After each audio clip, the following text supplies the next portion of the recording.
Welcome to Armchair Expert, Experts on Expert. I'm Dan Rathers, and I'm joined by Mr. Mouse.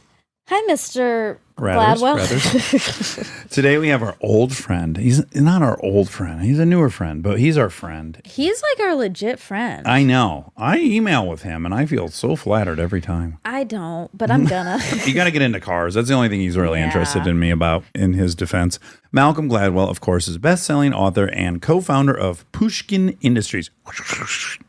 That's the noise they make. Yeah. I love that noise. It's a great sound effect. Yeah, it is. Yeah.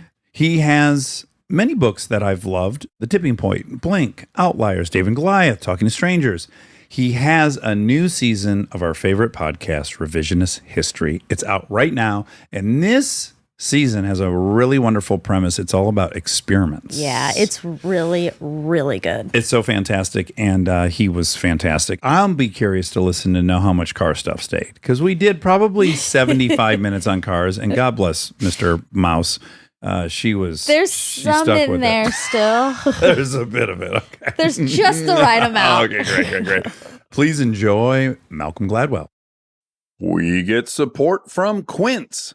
So we've been talking about Quince a lot lately, and as we head into fall, it's the perfect time to reset your wardrobe with their amazing pieces. I think it's so fun to do when the seasons turn over, to just spruce up your wardrobe with a couple specials, and Quince is the place. Totally. We're talking organic cotton, Mongolian cashmere, tailored chinos from just $60. Premium fit and quality you'd expect from a luxury brand designer. I love Quince. You know, I like it understated and subtle, and I like stuff that has high quality. And Quince checks all those boxes. I love a lot of stuff from Quince. Honestly, they have incredible premium denim, which is very important for fall. It's pretty much all I wear in the fall is denim. And Quince has such a good selection of quality denim. Their stuff is so versatile, timeless, and built to last that you just grab every single day without thinking. Right. And all of that for 50 to 80% less than similar brands. They go direct to ethical factories, cut out the middlemen, so you get all that quality without overpaying for it. We love that. And they do way more than clothes. They have bedding, cookware, bath essentials, travel must-haves, same deal, and great quality. Upgrade your everyday. Download the Quince app for app-exclusive offers or go to quince.com/DAX. Get free shipping on your order and 365-day returns. Now available in Canada and the UK too. That's QUINCE.com/DAX. We get support from Apple Gift Card. Back to school is here, and for many, that means some big life transitions. Whether they are heading into a new grade or setting up a dorm for the first time, you want to give them something that actually supports their growth and success. Apple Gift Card is a versatile solution because it takes the guesswork out of gifting. It's not just about a new pair of AirPods for focus. It's about giving them the invaluable chance to choose the digital tools and subscriptions that suit their unique journey. They can use it for productivity apps on the App Store, movie nights on Apple TV, or extra iCloud storage for all those new memories. With Apple Gift Card, it's so empowering to give the students their freedom to allocate their own resources. Celebrate their new academic chapter. Visit applegiftcard.apple.com to celebrate their milestones and gift one today. He's an armchair expert. He's an armchair expert. He's an armchair expert. I forget about this part of your relationship, the car. Oh, you're going to hear a lot about it because Pushkin has a car podcast now. Oh. So we actually have a reason. That's not all your cars out there. I was looking through the collection. Did you look up there? Did you see the wagon? I saw the wagon. I saw the AMG. And then the Roadmaster wagon. The Hellcat was up there. The Lincoln. The diesel truck. The 454 SS truck's not here, the 1990. I'm down to 4. Too bad I didn't park in the driveway. You'll like this. Monica could care less about cars. When we met, she drove a handsome Prius. In fact, it might even be in the driveway. I think someone else is driving it now. Yeah, Prius C. That's such an East LA cliche right there. It is. Prior to that, she had a Honda CRV. I didn't pick the Honda. Yes, that was a hand-me-down. Yeah.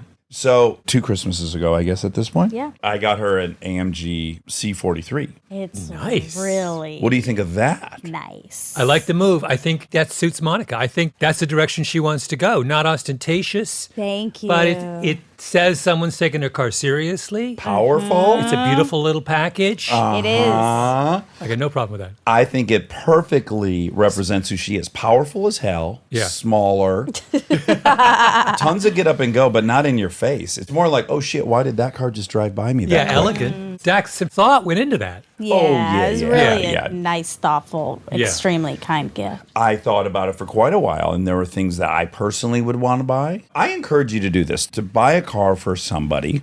Yeah, I did. Oh, you did tell me. Yeah, tell. Bought a car for my brother. Let's play a game. Tell me a little bit about the brother. I would love to take a guess Okay. at what you bought him. He looks like the Jamaican half of the family. Big guy, Okay. expressive, outdoorsy, loves mechanical things, builds furniture, cooks. He's the kind of guy you want on the desert In island. the 80s, we would have said a man's man. He's a man's man. Yeah. In the grand tradition of our father, has a bit of a lead foot, I'll say. Okay, great. He appreciates speed. So there's a certain amount of power that's involved. So those are my hints. I'm going to give you 5 guesses. Well, hold on. I need a couple more details. Data Does points. he have a family? Yes, but grown. I'll tell you this, it's not a 2-seater. Okay, great. I just wanted to rule that out. Okay. And you guys are from Canada. Oh, yeah, lives in Canada. Yeah, Crucial. and he's still there. Still there. That is Crucial relevant. Okay, but this is going to be my first guess. Mm-hmm. An X5. Oh my God, you're so good. No, but Almost got him an you're X5. very good. You're very good. Wow. You're very good. What does that even mean? A BMW X5. Oh, okay. He's a Mennonite, and the Mennonites are averse to ostentation. You need under the radar X5, the Q5. No, you're getting too far afield. You had it. I had it. Except you were a level above. The Audi Q5 would be one step You had below. it with X5. Still a BMW then. I don't think an M5's less ostentatious, but hold on. That's not my guess. That's not my guess. You're overthinking it, Dax. You had it. First of all, it should have been the X5. X4. I just want to say. Yes, it should have been. It should have been. I couldn't pull it off. Listen, here's how my family works. We once bought my mother a television, which she did not own until she was in her 80s. We bought her the standard 48-inch. She sent it back saying, quote, "What would my neighbors think?" Oh, wow. Okay, so I can't go X5, but I can go. You can go X4, Even that's too flashy. X3. Okay. But- I tell you why I didn't go X3. I got nervous that you said he's a very big man. Oh, he's not that big. Okay. Why that's tiny? Well, it's smaller than the X5. But I'm really worried that we're boring Monica to tears. I love it. I love it. I really want to know the color. That's what I care about. It was that beautiful dark blue that BMW does with the kind of calf interior with the dappled seats. I got her the dark blue with the beautiful kind of brownish Brownish saddle. tan. It's Oh, yeah, really like that. pretty. That's the interior. combo. Gorgeous. You know what I'm seeing out here? I see all these take-on Sport Turismos. That's the most beautiful car I've ever seen in my life. I'm seeing a ton of them around LA. The Porsche Taycan with the kind of shooting brake. Yeah. That is a gorgeous. I agree. He That is actually the loves only electric car I have entertained the notion of owning. Is that the one Bill Taycan. Gates has? First, we interviewed him, and he was like, "You will like electric if you drive that car." I'm like, "I still won't like it." Then I reviewed one on Top Gear. I was like, "This car is perfect. It's a great car." It came to your house, right? Yep. First, I had a little 2-week loaner. Yeah. This was after we interviewed Bill, Yeah. and he talked about the car. And then 2 weeks later, this car arrives in the driveway, and Carly and I were like, I think Bill You thought maybe he had gave bought. Dax a car. We really thought that. Okay, Malcolm, do you ever have preposterous fantasies like that when you know billionaires? Because I know a handful at this point, and I do sometimes have these preposterous fantasies that might give me something insane. Have you ever let yourself I think don't- that would happen? I don't know. You do too. I know one, Don't but even he's try. more frugal than I am. You know, because it's chump change for them. Yes. Let me paint a scenario for you. Plausible. You go to one of their houses. I don't know. It's on Martha's Vineyard, wherever it's at. They're worth $30 billion. And you just fall in love with it out there. And they enjoy your company. And there's a lot down the street. It's a tiny lot. He wouldn't want to live there. And he thinks, listen, Malcolm, I got that lot. You want it? No biggie. That seems feasible to You me. think that's the... The route to Yeah, that's the being route. gifted a few $1 million. No, that's never happened to me. You know, fingers crossed. Yeah. I'm Never hoping seen one that. of my friends late develops into a billionaire. Pulls a rabbit out of a hat. Well, Yeah. Dax is on his way. It could be you. We should make a billionaire pack right now, live. Well, here's the pack, and it'll be binding because it's in public. As all public conversations become binding. If I hit $1 billion, Yeah. pick your car right now. I'm not getting you a 60s AC Cobra or anything No. preposterous. A current production model. Yes. Oh, okay. And this is a pact. This is binding. Okay, I got it. Okay. It's boring. Is that okay? Yes. It's to make you happy. Mercedes EQS. That's the new big electric one? Yeah. Okay. Have you driven it? No, but I got car service to the airport yesterday, and usually they just send like a Escalade. I don't know why. The guy shows up in a new S-Class, and I was like, holy mackerel. Yeah. This is like Don't you living feel the it? dream. Yes. I was like, let's just keep driving. So I was sitting in the back, and I was feeling like a plutocrat. And so that just made me think maybe what I want is one of those EQSs. Yeah. I've had the same experience. It's generally in Europe. And when an S-Class shows up, I immediately am Arthur Yeah. from the 80s movie. That's right. It's a little thrill. And I hate being driven in any other car. But when I'm in those, I'm Settle back. astounded by how quiet it is back there. And you don't get motion sickness in it? Let me just say this. When you buy one of those, that you get an ironclad guarantee that nothing bad will ever happen Wow. when you're in the That's backseat. true. There's a reason you're paying a preposterous amount of money for this car. That's And a great everyone is point. wondering right now, what is the cost? Oh my God. I don't know off the top of my head. I have 120? to imagine those are a plus. I'm not buying one. Trust No, me. yeah, I'm buying one for you. What am I getting you? Yeah, exactly. Great. So basically, this is my thought process. Well, I wouldn't buy this for myself. I might buy something more expensive than this, but this is too mundane for me. It doesn't excite me enough, but I want it. So that's kind of the criteria. Yeah. Have you seen that they're coming out with the Escalade V? Oh, yeah, of course. It's the swan song. It's over. Cadillac's going fully electric. They only have This is the 2 last. more years of it being gas. It's a grand finale because they've decided to Oh, supercharge wow, the that is Escalade to cool. make it obnoxious. Have you seen this? Well, I've seen pictures, not in Okay, real life. okay. It's bananas. It's so stupid, and I really want it. I want the CT4 V Blackwing Yes. in manual. Same thing. The Swan Song.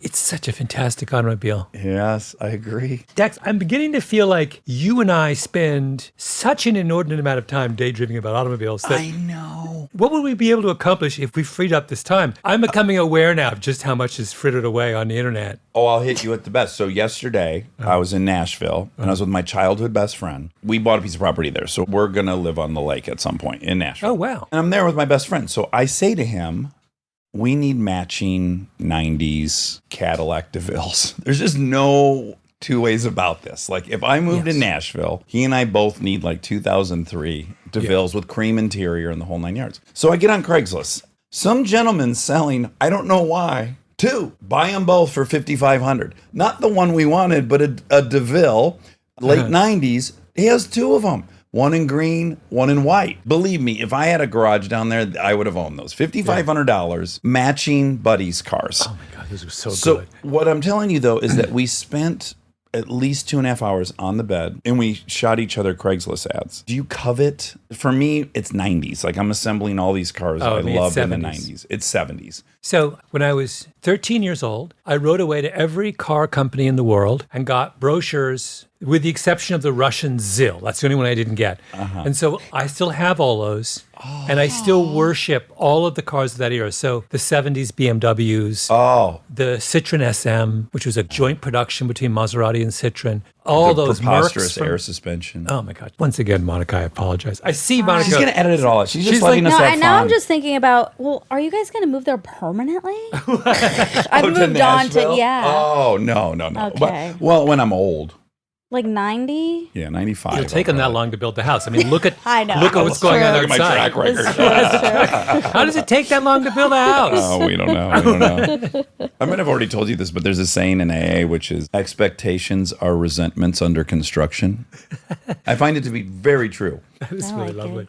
So I've never allowed myself to imagine when this house is going to be done, and it's saved me so much frustration. I happen to love building sites, though. Every time I've built something, I have derived more pleasure from the process. It's the 4-year-old boy in me poking around and seeing what they did from last time and asking them all kinds of questions. Yeah. Do you have a persona when you talk to them? Like you try to let them know you know some stuff? Well, I learned this from my dad. My dad, who was a very smart man, but he had very specific areas of specialty. He knew about gardening. Oh. He knew about math. He was a mathematician. Yeah. And he knew about the Bible. On everything else, he just deferred. If you weren't talking about those three things, he just assumed you knew more than he did. So he would just ask questions. He had and it made him- inverse Dunning-Kruger effect. So here's a man we know with a PhD many times over. He had great friendship with our next door neighbor who was a Mennonite farmer, which means he had no electricity, probably had a fourth grade education. They would chat for hours. The fact that there was this imbalance between their level of kind of intellectual sophistication never was an issue. Yeah. Just because my father recognized this guy knew an awful lot more about farming than he did. I just thought it was the most beautiful. I try to adopt that with my contractor. Yeah. Which is, this is your world, dude. I'm just here to enjoy it. I'm doing this little project on my house. I said, how hard is it going to be to dig the foundation? He goes, foundation will be easy, but everything else will be hard. Wow. Ominous. I thought that was fantastic. It was like coming clean. Oh, the foundation's the easy work, my What friend. a lovely way to look at the world. It's Everyone great. has something to offer. It reminds me too, and I Equally. bet you thought of this. We had a guest once that said he sees genius everywhere. And I, to a large extent, agree. A man or a woman who can walk into a space and all there is a bunch of raw material, and then they have something in their mind, and then they execute that, I find to be as dazzling as nearly any other thing. Or people who can find joy in things that you wouldn't normally find joy. That's also a kind of genius. you know? Yeah. it is. Okay. We might just have to do a standalone episode that no one will listen to. It's just Sure, about of cars. course. Anyways. I'm busy that day. But Yeah, you don't have to be a part of it in kidding, any I'm way. kidding. We'll just let it run. So season 7 of Revisionist History is out. And anyone who knows me knows I'm a huge fan of Revisionist History. also such a good name for a podcast. It is. I have loved every single season so much. And then I now got an advanced link for this season, and I'm almost done with it. This is really the highest compliment I can give to anybody. When I'm enjoying their work, and it goes from enjoying to feeling less than to resentment and anger, and I hope you die. That's the pinnacle. Like, if you make me feel terrible about myself, you've bullseyed it. So I'm listening to it. I'm just like, this fucking show's so good. God, Malcolm's so charming. Oh, he's so well researched. The production, blah, blah, blah. And then I'm like, God, fuck, I don't know if I can do that. Oh, come on. No, I think that too, and I right? listen. I'm like, Yeah, yeah. we gotta get a show like this. Our shows are so bad. Yes, it makes me hate our show. Yeah. And it makes me hate myself. And that, my friend, is as much as I can give you. I'm inspired to work much harder or something, which is a great It's a feeling. nicer way. I would never have thought you felt that way. There are all kinds of complicated things bubbling below the surface with you. Oh my Oh, god. absolutely. Sure. Do you ever have that feeling? Your I mean, dad. like All the time. competitively, you ran. There's many times I'm sure you've observed people doing a thing you loved and are quite good at in some capacity. And then you recognize, oh, and there's another level to it. Let me return the compliment. In last season of Revisionist History, we rewrote the ending to The Little Mermaid, and we had you come in and play. Who were you? You were King Troy. No. I was the boyfriend. Oh, right. Yeah. We rounded up Glenn Close, Jodie Foster, Britt Marling, and Dax to play these various roles. Dax was on Zoom, all of them was in the studio, and several things happened. First of all, I don't know actors well, so I am dazzled when they turn it on. Yeah. Dax comes in, and the entire room is on the floor laughing. So he's on the Zoom. He's like 1,000 miles away. It wasn't even when you were doing your part. You were just kind of riffing, and you were doing your acting self. And I was like, holy mackerel. Like, there's a whole level there that I would never have imagined existed. And I got to see it. We would play the tape. We were laughing about it for days. Oh my God, that makes me so happy. I tried to tell you. I don't think in that moment, oh my God, I could never do that.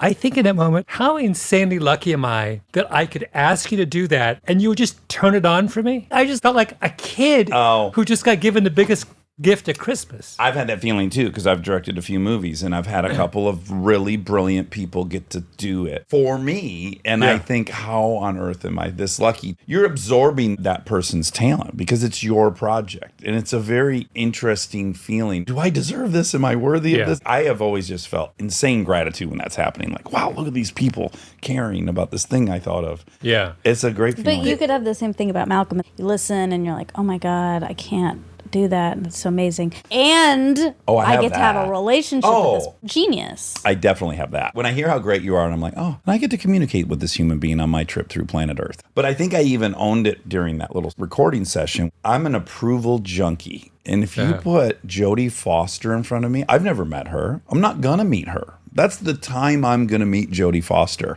I'm going to try everything I have to wow you. I want you to remember this fun day we had together. This is so It was fun. insane. That was one of the greatest days of my life.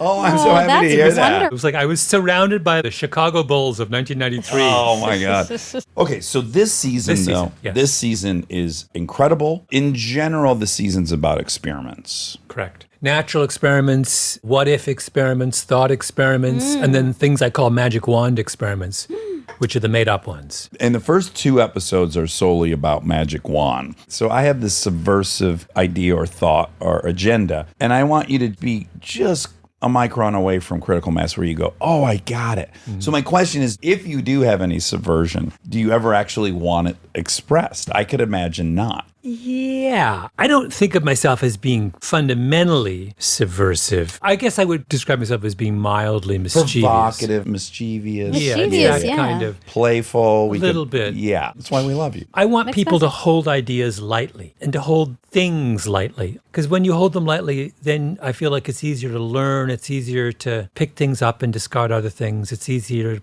play with things. Evolve. Yeah. Yeah. So what I don't want is for people to think that I'm banging a drum. Of course not. And I'll go even further and say you can actually not have an agenda and yet always have an agenda, because by virtue of what you're interested in is your agenda. For me, it is, at least. It's like I'm only drawn to topics because I have an interest in them, and I have an interest in them for some reason. I don't know that I can escape my agenda in some weird way, even if I don't have an explicit agenda. But wait, what was it in the episodes that made you ask this question? Okay, so in order, you ask 5 social scientists or different professionals what magic wand experiment they would want to do. And so the magic wand experiment is basically you have unlimited funding, you can manipulate everything on the planet to Laws of run nature. this. Yes. And there's no ethics, there's no nothing. This is just, we want an answer to this, and this is what it would take to get that answer. And I have a magic wand. So Yeah. what would that be? And so the first one is great. My wife and I were listening to it together on the way home from the airport. I don't want to ruin too much of the episode, and I also want to lay out. You can give away the first one. Okay. The first one is she would like to cut off all the penises of the boys that are born. Not all. Some set that will be in the experiment. She will cut the penises off these boys that are XY, and then she will attach them to a set of girls that are born who are XX. They'll Attach sew the them up. penises. Yes, and you won't be able to know the difference. Yeah. Right, from the outside. So the parents will have absolutely no way to even steer the nurture aspect of it, because they'll believe they're raising a boy and they'll believe they're raising a girl.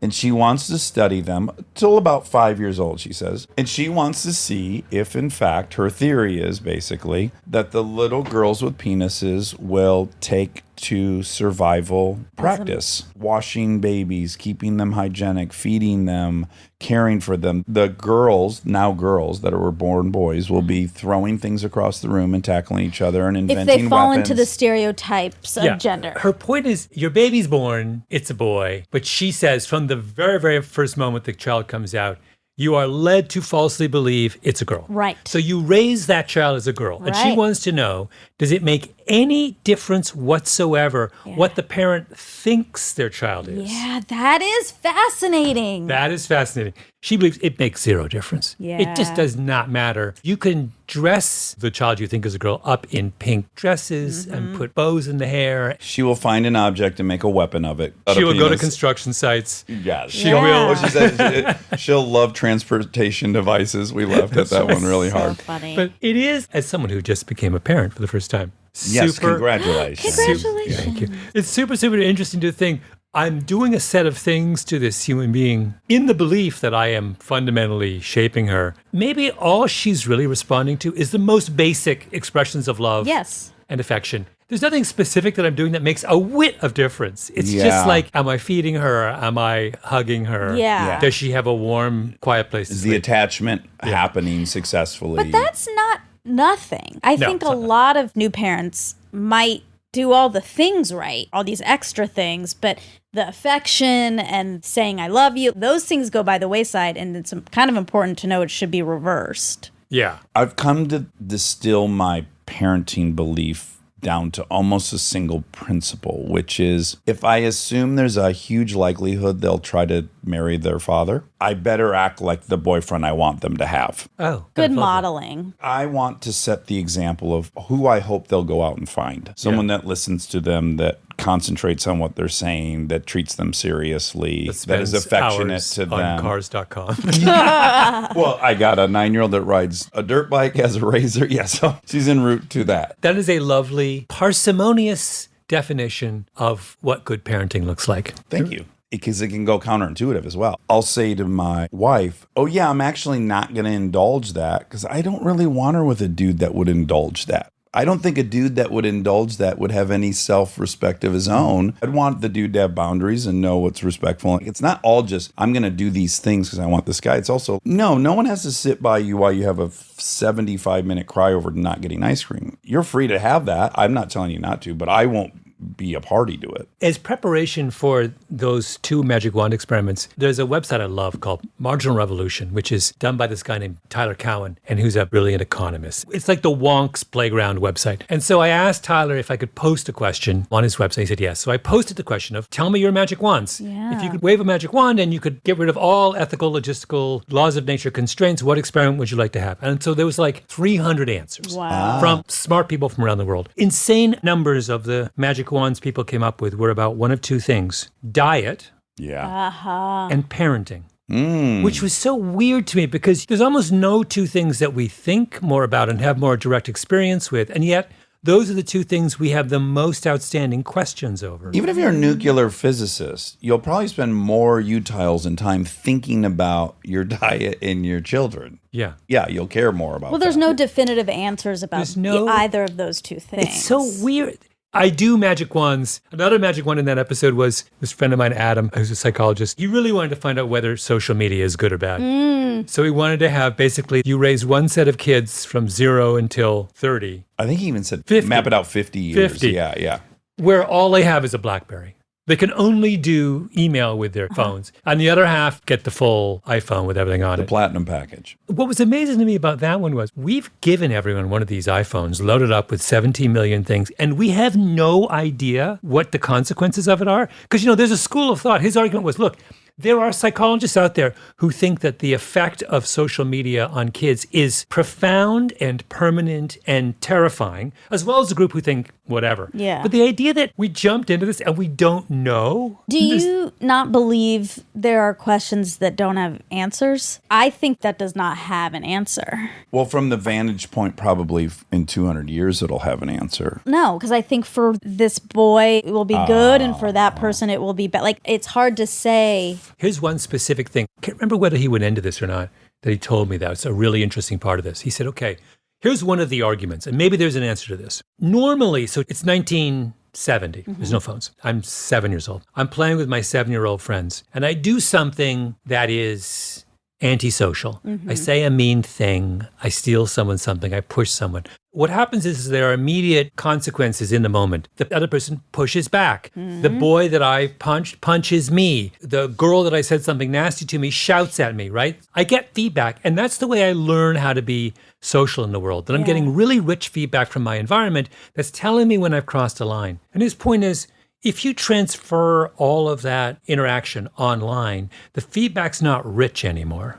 You can be a complete jerk to someone online. You're not going to get pushed or punched or yelled at. And you say the kind of social learning that occurs in that kind of vacuum is going to be very different. I would love to know whether that's consequential. Well, right. And then also there's like a bigger, broader question above that, which is they're going to live in this world. We're perfect little machines at learning all the social cues we need to learn to get the things we want.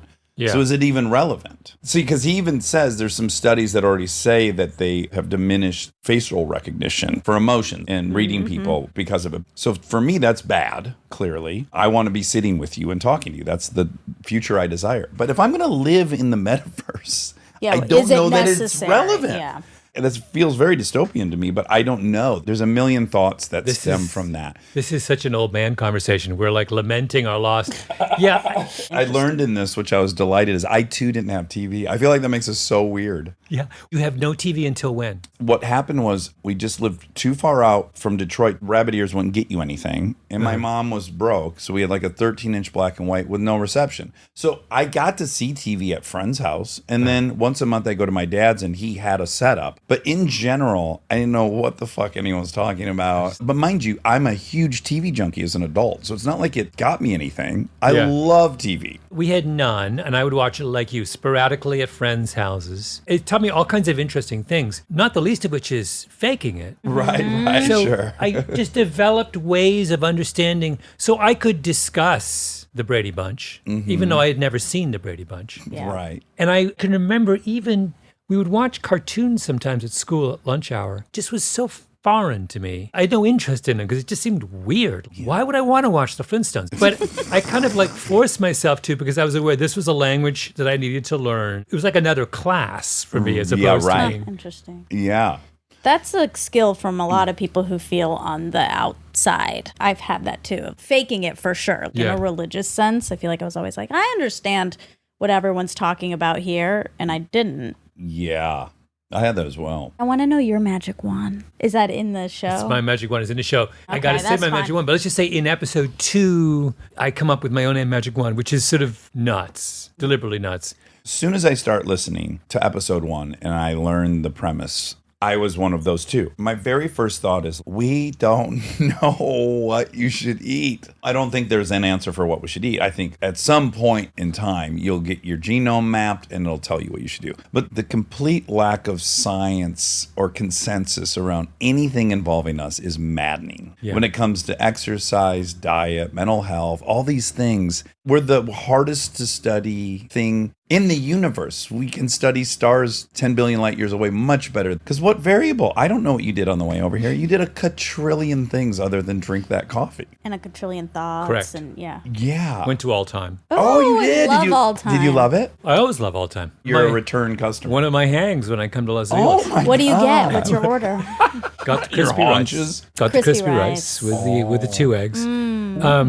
I've gotten more on diet. I've sort of given up in a sense that I just know you should eat as little sugar as you can, as many vegetables as you can. Yeah. And generally speaking, you should eat less than you want to eat. I'm with all that. I am not into sugar, and for arthritic reasons, I don't fuck with gluten. DAX is a trial and error system. I haven't really learned anything from the outside other than I don't do something for 2 months, see how I feel. That's where we're at. Just are left to experiment on your own body to figure out what the hell's going on, what works for you. It's probably the case that the answer is so different. To go back to your point earlier, Monica, that some of these questions are unanswerable. They're probably only answerable if we go on a case-by-case basis. And I was reading this really interesting article the other day that was talking about cancer treatment. And after years and years and years and years of really, really, really marginal gains, all of a sudden, in like the last year, they're like flat out curing certain kinds of cancers that they never thought they would cure. And the reason is we finally turned the corner where we're just customizing treatments for people's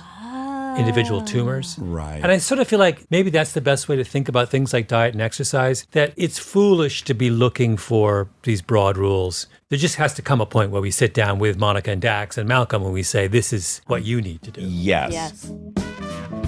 Stay tuned for more Armchair Expert, if you dare. This episode is brought to you by the new Max original comedy series, Stuart Fails to Save the Universe. From the world and creators of The Big Bang Theory comes a new comedy series. Stuart Bloom, comic book store owner and lovable underdog, accidentally breaks a device built by Sheldon and Leonard and kicks off a full-blown multiverse Armageddon. Now, he's on a mission to put reality back together alongside his girlfriend Denise, a geologist named Bert, and physicist Barry Kripke. Along the way, they're running into alternate universe versions of characters you already know and love. Check out the new Max original comedy series, Stuart Fails to Save the Universe, now streaming exclusively on HBO Max with new episodes Thursday at 9 p.m. Eastern. Subscription required.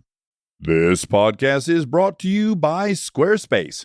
We've talked before about Rob building our website on Squarespace, and I bring it up again because it's a perfect example of what they do well. Rob had all the pieces, the content, the vision, the ideas, but he needed something to actually take all that and make it public facing. And Squarespace was that bridge. Maybe you're in the same spot. You've been developing something, a business, a skill set, a body of work, and it's been private. It's been yours, but at some point you're ready to put it out there, and that transition from private to public can feel like a huge leap. Squarespace makes it feel like a step. Beautiful templates, built-in SEO, email campaigns, scheduling, analytics, everything you need to go from "I've been working on this" to "here it is, come find me." All in one place, no code, no stitching together a bunch of different tools. So if you've been sitting on something and waiting for the right moment, this might be it. Head to squarespace.com/DAX for a free trial. And when you're ready to launch, use offer code DAX to save 10% off your first purchase of a website or domain.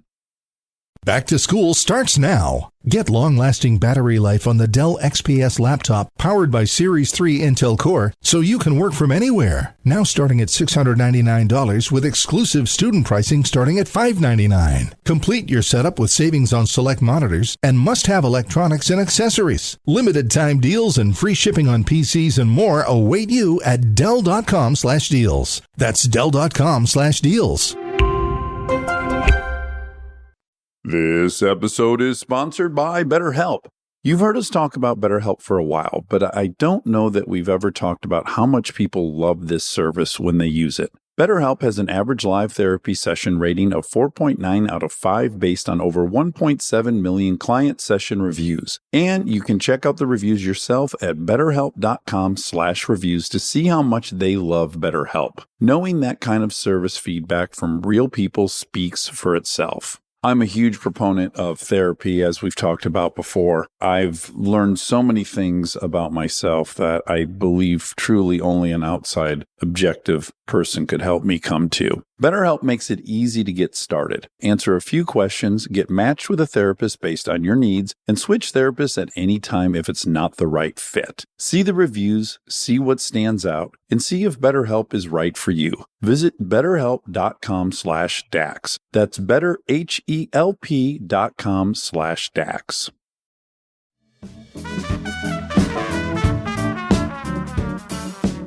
Back to children, I think it's laughable there's children advice books because we have two now and they're opposite. And I've had to do opposite things to get either of them to brush their teeth. Describe how they are opposite. Lincoln wants to be perfect. She's the eldest. She's the oldest. It's pretty standard for oldest yeah. child. Yes, she wants to be great and perfect at everything, and I just need to get out of her way. If anything, my full job is to tell her how much I love her when she fucks up. That's my only fear for her. The other one, and here's my armchair theory on why, the other one was born into a situation where about 700 to 800 times a day she got rejected by her older sister. So for her, rejection is like, bring it. She doesn't care. I'll sum up in one story exactly who she is.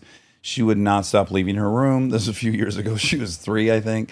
We had friends over. I tried every method in the world. It's 2 hours past your bedtime. You got to stay in bed. I finally lose it. I take her from her room into my bathroom where all of her Paw Patrol toys are in the tub because she plays with them every single night. And I grab them all and I throw them all in the trash can. And I said, you see this trash can? If you come out of your room one more time, this trash can goes to the outdoor trash can and there's no coming back from that. And she goes, Daddy, you missed one. I was like, Oh, fuck. Oh. you got owned Yeah. by your 3-year-old. Owned. And I had to admit in that moment, oh, this technique will never work with her. The consequence, she eats it up. Give it to me. That's like wartime. That's like, military strategy. Oh, you thought you had leverage? No, that's my leverage. Yeah. I'll burn this whole house down to disobey you. Don't you get that yet? That's kind of awesome. It was. the best. She's the greatest. What's your magic wand, Dax? Oh, wow. 4 of the first 5 were ones they'd be at the top of my list for sure. Yeah. One's a twins thing, of course. Like, identical twins are so fun. I didn't know the history of this, but these Colombian twins, this is so fascinating, Monica. A set of twins in rural Colombia, a set of twins, both identical, in Bogota. One of the rural babies comes down to a hospital in Bogota to get some procedure.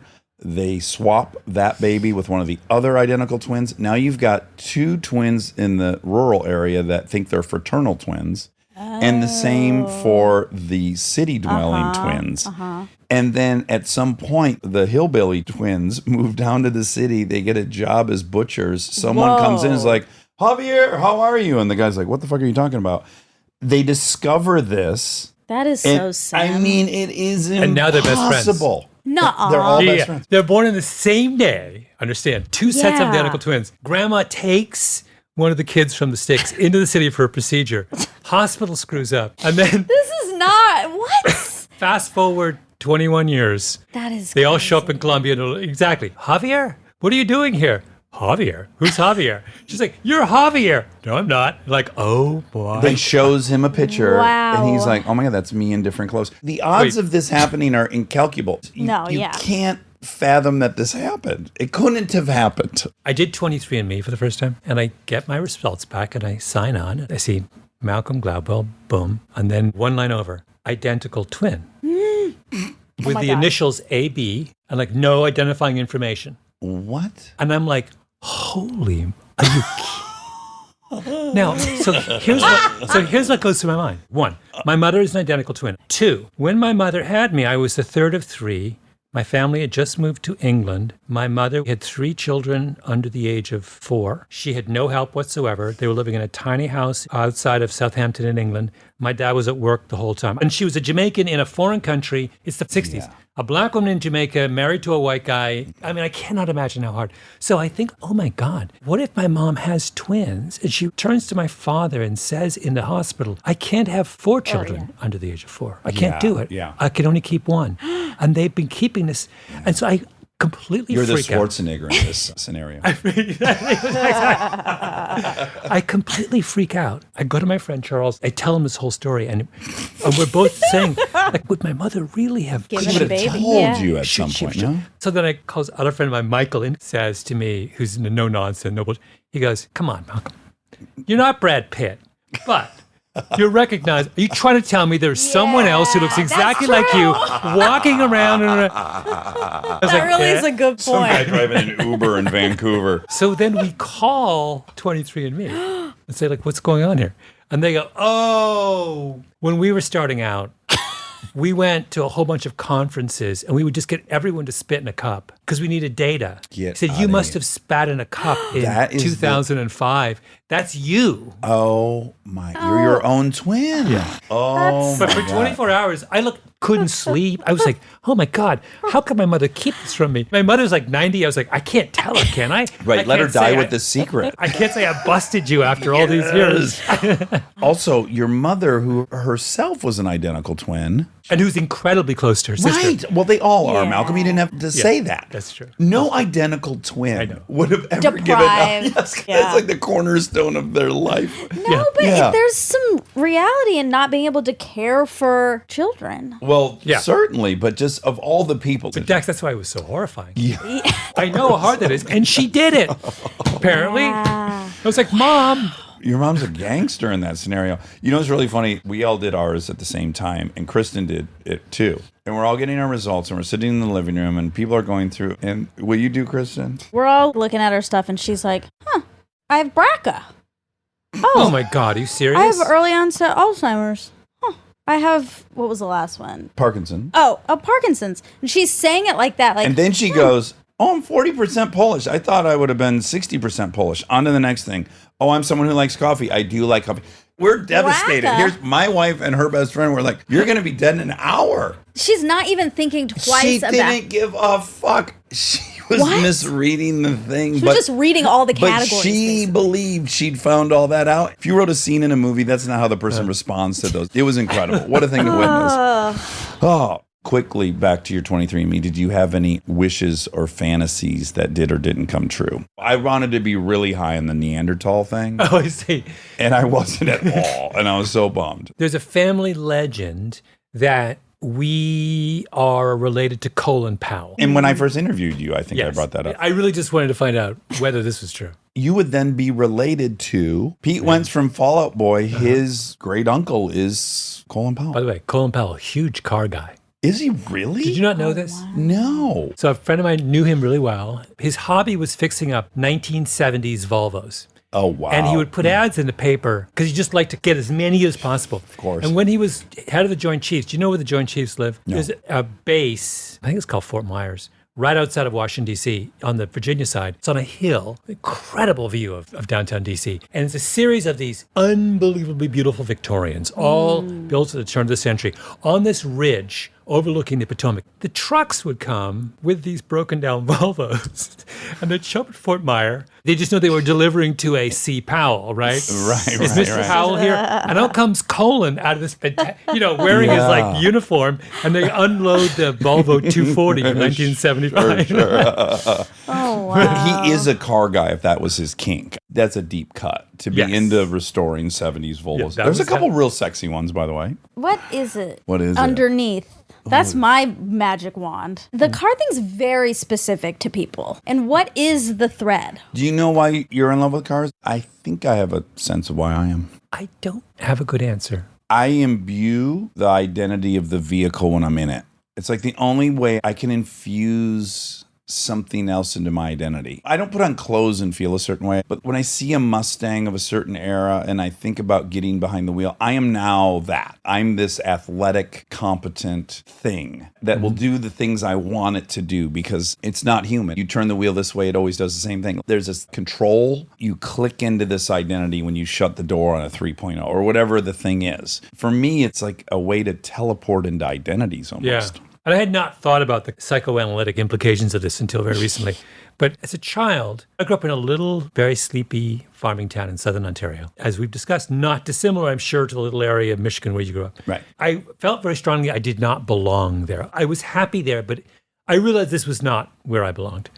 And I would make these giant maps of imaginary places that were extraordinarily detailed. They would be huge. They'd be, 6 feet by 4 feet. It was a fantasy about a world to escape to. Yeah. So cars for me were the mechanism of escape. Same way that airplanes are. There has never, ever been an airplane that I haven't gotten onto when I didn't have a little thrill when I stepped from the jetway onto the... I always had that moment where I was like, this is amazing. Yeah. Going someplace. This may take me to the This place is the- where I'm going Yeah. to feel This is- Yeah. like an insider. Doesn't matter where. And the idea that there are endless numbers of ways you can get to that place. I rented a little Mustang. Great car. Weren't you thinking about buying one? You emailed me. Yes, the fancy one. I like to know that I'm part of his check bag. I by like the way, that. he'll like, is this crazy? It's not useful to email you about things because you always say yes. You're like, yeah. If you had your way, I would have 25 cars. He wants you to, Well, when I yeah. hit $1 billion, you'll have 26 electric Mercedes in your driveway. I have an armchair theory. Oh, hit me. For people who want answers for things, I think both of you are like that, searching for answers. How you have a lot of questions. Cars and knowing everything about the car, which you guys both do, and the details and the this and all these long names. It's like, All these long names. Monica weighs in on cars.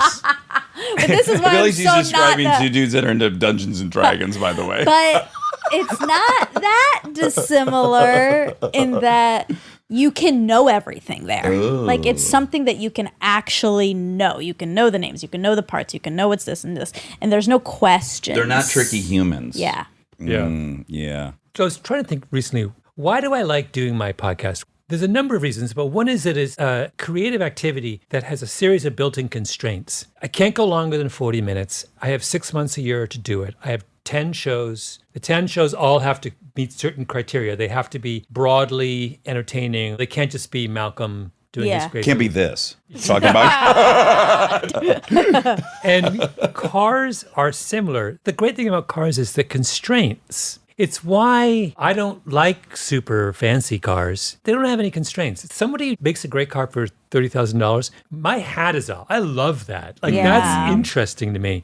Books have very few constraints. You can go on forever. Like a revisionist history episode, it's just so interesting to think through what I'm allowed to do, what I can get away with, what I can't do. you like the creative box. I like the box. Yeah. The last 3 episodes of this season are all about this crazy experiment. Very little has ever been written about it. It's called the Minnesota Starvation Experiment. And it's during the war, this this researcher at University of Minnesota. So many people are starving in Europe. And he realizes we don't know anything about how to nurse people back to health from malnutrition. So he's like, what I'm going to do is I'm going to gather together 36 men and I'm going to starve them basically for 6 months. And then I'm going to nurse them back to health and I'm going to figure out what works and what doesn't.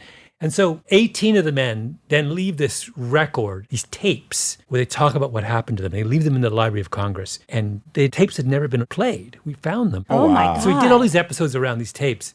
It's insanely interesting. I was just rewriting one of the episodes this morning. I could write a book about this. I go on forever. But no, I have to tell the entire story of this in 3 40-minute episodes, not 4. 4 would be too much, but I couldn't do it in 1. I think I can get away with 3, I think. The story had to fit. Yeah. And it's that kind of making it fit that's interesting. Cars are all about making the solution fit. Can't be $1 million. Yeah, it's all these restraints. All these Yeah. restraints. Yeah. That's so funny you frame it in that way because, of course, if you just look around my fleet, I was punk rock. I didn't like the rules. I didn't like the mores. I didn't feel like I fit there. So everything I own is what should be a very slow, shitty car. A 67 Lincoln, a 94 Buick Roadmaster, a 1980 Zephyr station wagon. And I'm like, fuck you. This thing's going to blow away every M5 and it's going to handle better on an autocross track. I'm like, let me show you what this car can be. Yeah. I want to take the underestimated car and make it a Yes. Goliath. Like that's Yeah. my own kink. You want to begin with a set of extraordinary constraints. The car is 30 years old. The car It had 180 horsepower. it is like a terrible handler. But that's you. You're just Right. making cars that are you. Yeah, and then I think Malcolm's weird kink Yeah. is also being fulfilled. Yeah, It's yeah, like yeah. he loves a Volkswagen Golf GTI. Oh, yeah. I get it, knowing what he's horny for in his creative life. This car can't cost more than $23,000 new. It has to handle, it has to brake, it has to accelerate. It can't have a 8-cylinder. It's starting with all these Achilles. You know, when young people who are interested in writing ask me for advice on a specific project, my first question is always trying to figure out what are the constraints on the project? How long does it have to be? Who is the audience? Basically, what can't it be? So we can clarify what it is. Which must have made it all the more maddening when I sent you the thing I wrote recently. It's 12 pages long. Where would that go? It's too long for an essay. It's too long for an op-ed. It wouldn't fit anywhere. And I'm like, what are your thoughts on this? I loved that. Did you see it, Monica? No, you said you were going to show it to me and you never did. I can't figure out what it is. What I did do immediately is I acknowledged and got rid of all the conversational parts, all of basically me preaching. Yeah. Dax sent me this essay that he wrote. Mostly And- because I mentioned you in it, and I thought, well, I had better send it to you. And I was thrilled to bits. What I liked was your voice is so appealing on the page. The parts where you come through are just fantastic. I tried to get rid of everything but that. Yeah. Going back to this question of constraints, you don't need more than that. If there is a voice there that's appealing,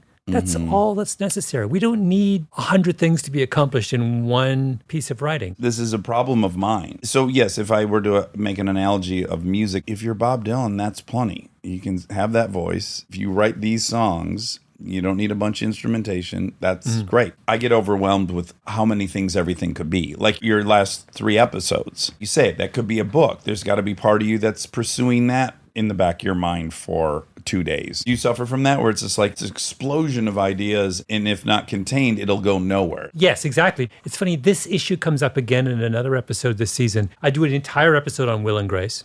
Oh. What interests me about Will and Grace is that it's the last of the truly popular sitcoms made in the old regime, the 4 big Multicam. networks. The last time you could do a sitcom and get 28 million viewers or something. exactly. Yeah. Before everything gets broken apart. The plus was you got a large audience. The negative was everything had to be run through the network. You know, it wasn't like Netflix letting you do whatever you want. Everything had to be very broadly appealing. Very broadly appealing.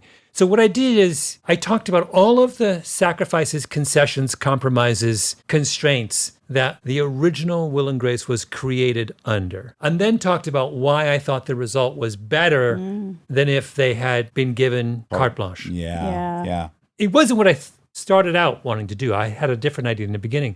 But I sort of went back and I interviewed everyone who was involved with Will and Grace. And all they talked about was this paradox of, in the end, how liberating the constraints were. Jimmy Burrows, the legendary sitcom director, guy who did Cheers, He gets brought in to direct Will and Grace. Why? Because Jimmy Burrows is going to keep it on the straight and narrow. Yeah. And yeah. why is Eric McCormick cast as Will? Because he's not Carson Kressley. He's got to look and sound like a straight guy. Yeah. And he's got to be a corporate lawyer. We can tell jokes about sex, but not really tell jokes about Yeah. sex. And what is the result? The result is a show that reaches a huge slice of America, watches that show and realizes, oh, gay people are just normal. Yeah, Yeah. exactly. And- Maybe a little marriage- funnier than us, but Maybe a little funny. And gay marriage gets legalized. There is a connection. I am convinced of this. Yeah. I'm Oh, yeah. convinced this country does a turnaround on gay marriage that is so unprecedented. Yeah. There's never been a turnaround like this on a major social issue. It is Will and Grace. yeah. And it's because they started out with the intention that we want the show to be as appealing to the hip 25-year-old in Manhattan as it is to the 48-year-old living in Ames, Ohio. Yeah. To the twin in Northern Columbia. To the twin in Northern Columbia. And doing that episode is one of my favorite episodes of the whole season. We have to be very careful when we struggle against constraints. We need to also recognize the value of those constraints. I have a couple famous examples I always like to give because it rears its head in show business all the time. Howard Stern worked for 25 years or something on terrestrial radio with the FCC on his back. Yeah. And then when they went to Sirius and they could do everything they thought they had wanted to do for 25 years, they did it for a minute. And it was like, oh, this isn't nearly as good. And I can tell they knew and they self-corrected. So it's like it found a zone which was R minus, but it wasn't this thing they fantasized about. And in fact, that thing didn't really work. Yeah. So we're great friends of Adam Grant. He's been on a few times. We adore him. You adore him. Oh, yeah. Got to hear you guys, I guess we'd call it debate. I don't know who was doing whose. I listened to both. I heard Yeah. you with Adam and then Adam with you. And there was this great moment where he was about his new book and he was basically critiquing you and saying that many of your books end up negating one another. You change your mind across books. Which according was to- ironic because the thrust of his current book he was promoting was about exactly that, being flexible. open to- yeah. yes, which you pointed out, which was glorious. You mentioned it earlier about having a loose hold on your ideas, which I like. I haven't finished it, but my very favorite moment of season 7 is definitely you laying out, in simplest terms, there were some whistleblowers for the opioid epidemic, and it came in the way of triplicate scripts that were being used in some states. And if you look at the data, the states with triplicate scripts had half the fatalities or overdoses that the states without them. Well, what does that mean? So it's in the 30s, and it's adopted by a handful of states around the country. We make a list of all the most problematic medications, painkillers, things like that. And he says, if you're a doctor and you want to prescribe one of those painkillers, you have to fill out a prescription in triplicate. The first copy goes to the patient to take to the pharmacist. The second copy gets mailed to the state. The third copy the doctor keeps in his or her office. So there's a permanent record of every time you prescribe a painkiller. I see. Okay. So what that means is the doctor is aware of, if I'm going to start prescribing these to anyone who walks in the door, then wait a minute, there's a record of what I'm doing. there's some accountability. Yes. So doctors think twice. Now, only a handful of states in this country adopt this. Got But it. what we discover years later is the states that did have a opioid overdose problem that is as fraction as bad as the states that don't. So it's this weird little bookkeeping thing that ends up saving. And it's an Thousands of experiment that lives. was run in the theme of experiments. It was run without anyone being the architect of it. It just so happened to unveil itself as an experiment. Yeah. You had X amount of states, but about 30% of America was living in those states. Yeah. And so, parallel to learning this, you're also learning about this person that the writers at the Washington Post interacted with often, who would bring stories and was obsessed with certain things. And the person, by all accounts, sounds like was a rough hang. It's a nudge. Incomprehensive. So if he wanted you to write something, he would send you reams of data. And generally speaking, people would be fatigued and they would just pitch it in the trash. And so, unfortunately, one of the things this guy was very passionate about and spent a lot of energy trying to get the media to cover was this triplicate script issue. Before And this is the in opiate. 91, I think. Before the opiate epidemic. So this guy, this Washington fixture. Sid? Sid Wolf. I was working for the Washington Post as a health and science reporter. I was covering all of this world. And there was a guy who ran a think tank lobby group in Washington who was the bane of our existence. He'd call you every day. He'd load you up the stairs. Yeah. He's like a Ralph Nader type. Ralph, Yeah. he was a Yeah. friend of Ralph Nader's. And his great passion was that everyone should have triplicate prescriptions.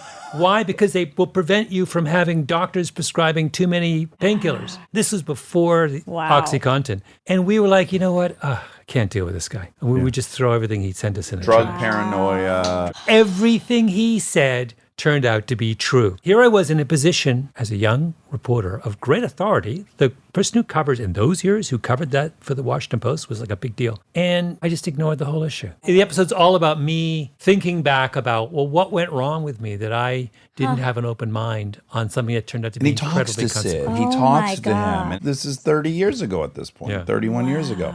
And Malcolm's like, I didn't listen to you and I was wrong and Wow. I blew it. Ooh, that's a lot to carry. That's great. Over time, the things that I've been most blown away with is when someone is honest about all their failings. That to me is like Superman stuff. When people are honest about the tragedies in their lives and their mistakes, my biggest heroes are those people. So like to have this little moment within this really, really well-constructed, well-researched, to have you just take an hour to go, boy, did I shit the bed. Boy, was I full of myself or whatever it was, is just so refreshing and wonderful. This is my favorite part. Thank you. If you establish from the beginning in your contract with your audience that that's what we're doing, we're holding ideas lightly, and we're open to what people have to say, and we will be changing our mind, Yeah. then it becomes much easier down the line to do that. We don't talk enough about what our implicit contract is with people who tell stories, with our readers or our listeners. There is always a contract. You don't have to spell it out, but you've always made a deal. There's a deal with Armchair Expert. Yeah, yeah. Yeah. You guys have made a deal, a lovely deal, I would say. And we need to think very carefully about what are those terms that we're establishing, because they will dictate how much honesty you're allowed to pursue. How many mistakes are you allowed to admit to? I mentioned in another episode this podcast I love called This Week in Virology, which is like the nerdiest. It's all Of these, course you love it. it's all these virologists who get together and they like talk about what's cool in virology this week. Sure. Yeah. The sexiest And- new virus. They have a contract. It's a great contract. Their contract is we, by design, have an open mind. We're in the business of learning new things about the thing we love most, which is virology. So every week we're going to like look at a study, and if it says something that contradicts what we thought previously, we're going to say, this is new. That's their contract. This is all about moving forward. We're not holding to our guns from 20 years ago when we got our PhDs. It's a really refreshing contract. It is, I hope, of the many different directions that all the many pendulums are supposed to be swinging currently. I do hope the one that we diminish is, and I get it, we're attracted to certainty, we're attracted to things that are definitive, it makes us feel safe. But I got to say, our conclusion, our shared conclusion, we've interviewed 450 people, 225 of them were intellectuals of some variety. And Which like, category am I in? Am I in the You're a nice hybrid. You're a celebrity Yeah. and an intellectual. We can put you on Monday or Thursday. It's a very Yes, small yes. group. You make it very easy for us. But I'm inclined to ask myself, like, well, what have I learned? I've talked to some of the smartest, greatest people on the planet, and what I've learned is nobody knows a fucking thing. I mean, that's literally my conclusion. certain. Is like every single thing is a spectrum. It's a percentage. Some folks got it like 76% correct. Some are in the 40s. That is what I will walk away from this experience with, which is I'm glad about, because I have to acknowledge for myself that at my best day, I might be 75% right about something. I think it's like a good thing to walk away with. And it leaves it open for that, you know? I Yeah. see the appeal of you going, no, I was right when I said that. However many years ago. I don't want to lose trust with my reader. I think if anyone talks to enough smart people will realize, oh, we're all in the proverb in the room with the elephant, and I've got a flashlight and you've got a candle, whatever. There's an episode in this season that's all about, I wrote about it in Outliers, my obsession with the relative age effect. What are the advantages that come to being the relatively oldest in your class? So I have a whole episode on this. And at one point, we go to the University of Pennsylvania, we have a class full of seniors, and we run them through these exercises to get them to think about the effect of the month they're born in. It was really interesting. I wrote a draft of it, and we did a table read of the draft, as we often do. And there was something wrong with the ending. I couldn't put my finger on it. And in the discussion in the room, it clarified that the ending was a violation of our contract. Oh. And the reason was I went to these college seniors at Penn, had them do all this kind of stuff. was an act of mischief, and they were complicit in the act of mischief. I made them all wear these numbers on their chest, and they had to guess what the number was, and I didn't give them any hints. And I just recorded all of the ways in which they tried to figure out what was going on. In the first draft of that episode, I made fun of them for not figuring it out. Not made fun, I criticized them for not figuring out the answer to the puzzle. And then I realized, no, I can't do that. That's not my contract. They willingly came. They signed up to be part of the fun and the mischief. I can't turn around and diss them. Other shows have a different contract. That's not what we do. We completely rewrote the ending. But I felt ashamed that, wait a minute, I can be 7 seasons into revisionist history and I still don't entirely understand the game I'm playing here. Yeah. This is why I was so grateful for everyone else in the room who was like, wait a minute, Malcolm, what are you doing? Yeah. Right? It's comedians who I feel need to be most alert to these implicit contracts. If I'm going to stand in front of someone for an hour or 45 minutes, and provision number 1 is I'm going to make you laugh, one of the hardest of all things, for 45 minutes, which is insane. Right? Yeah. If I'm going to pull that off, we have to have a shared understanding of the ground rules here. What I'm going to do and what I'm not going to do. And it's when you wander outside that lane that it all starts to fall apart. Stay tuned for more Armchair Expert, if you dare. Thank you to our presenting sponsor, HP, for supporting this episode. Parents, you've got enough on your back to school list right now. Ink cartridges do not need to be on it. They just don't. The HP Smart Tank printer uses a refillable ink tank and comes with up to 3 years of ink included. It's the last printer you'll ever need. To learn more, search HP Smart Tank. This episode is supported by Helix.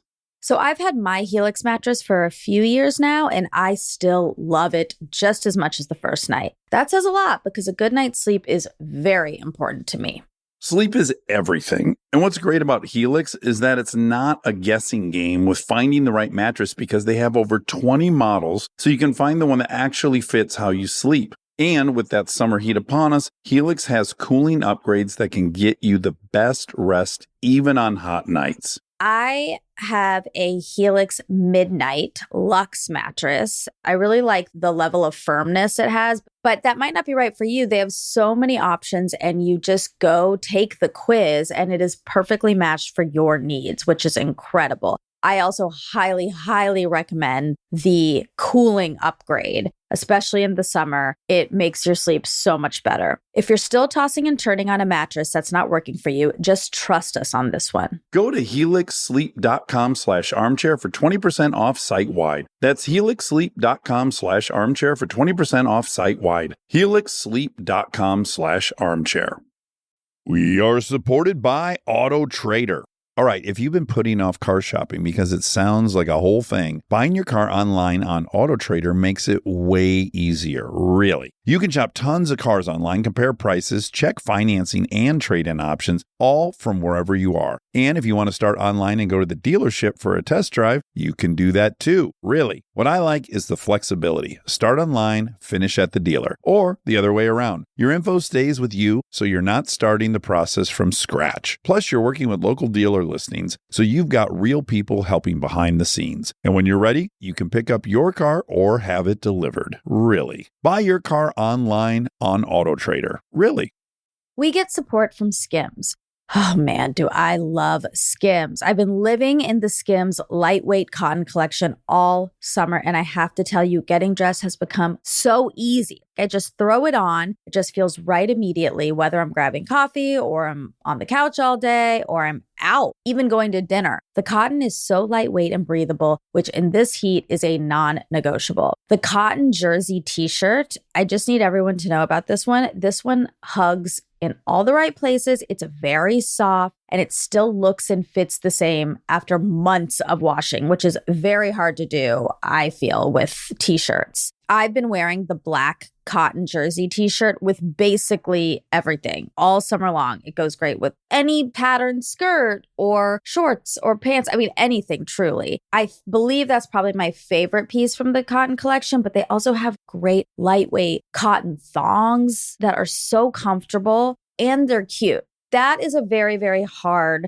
mix to achieve, especially with undergarments. I feel if you can find some that are cute, but also comfortable and do the job, that is a win. And Skims has really, really figured that out with the lightweight cotton collection. Shop Skims Cotton and all of my favorite pieces at skims.com. After you place your order, be sure to let them know we sent you. Select podcast in the survey and be sure to select Armchair Expert in the drop-down menu that follows.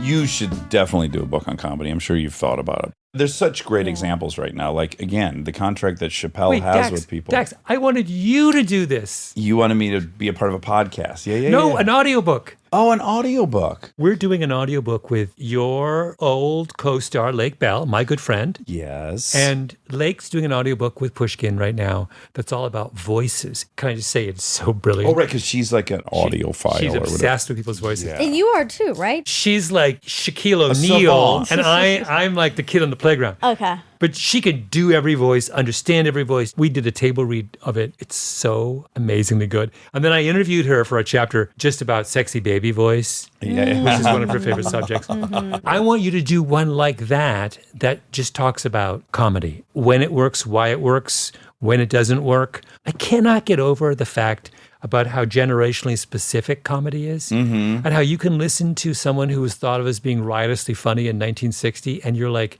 wait, what? There's a couple that transcend. There's a couple, and that's even more interesting. Pryor Yes. will be funny in 2350. Yes. You know who I'm obsessed with at the moment is Dick Gregory. I don't know Dick.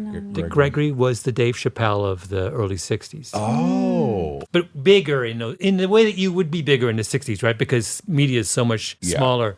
If I'm not mistaken, when he wrote his autobiography in the early 60s, he sold 10 million copies. Oh, wow. So imagine, no one sells 10 million copies. No. Have you watched the Carlin documentary? He's someone, and I hate to say this, You don't like him? I want to be very explicit about this because this is one of my pet peeves. He does not work for me. Even as I say that, I am aware that there are many people who know way more about comedy than I do who love him. And so I'm aware that my opinion here is of little value. I feel the same way about Norm Macdonald. He doesn't work for me, but everyone I respect thinks he's a genius. Right. So I will tell you, my favorite's Pryor. I would not watch a George Carlin special as a fan of his comedy. The documentary will make you absolutely obsessed with him.